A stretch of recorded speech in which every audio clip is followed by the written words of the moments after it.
it's just up from here that the River Wye entered the Severn. There's the first Severn crossing, and you can see how it's near this spot that a riverbank becomes a coast.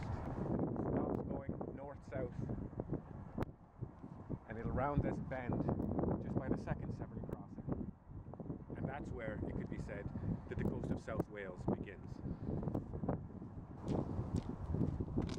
Sometimes you don't see the coast at all.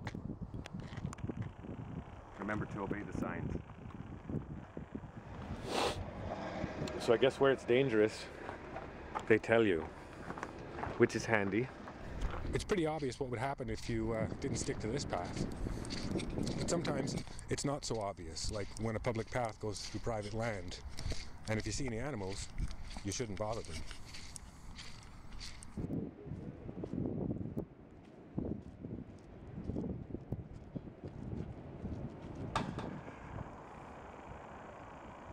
That's the Severn Tunnel pumping station, and this is the village of Sudbrook. It was built to house the workers. And here's the old train line that ran through the centre of the village. Markers like this will help you find your way.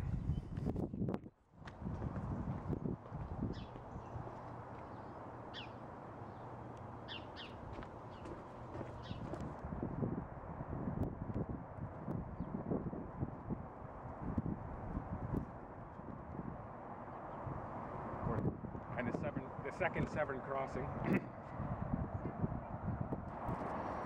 And sometimes it's not paved.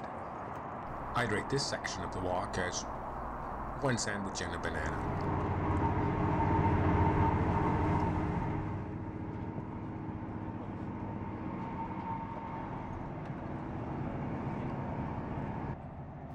More than 4 miles in length, the Severn Tunnel was constructed between 1873 and 1886.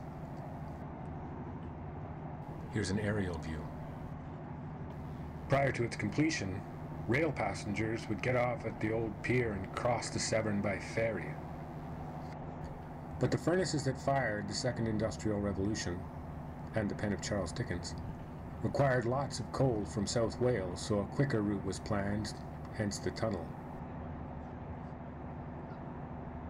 The chief engineer was Thomas A. Walker, who made these drawings of headings, which are one of the reasons I'm currently not drowning. If you want to get all the details of how the tunnel was built, you can read his book.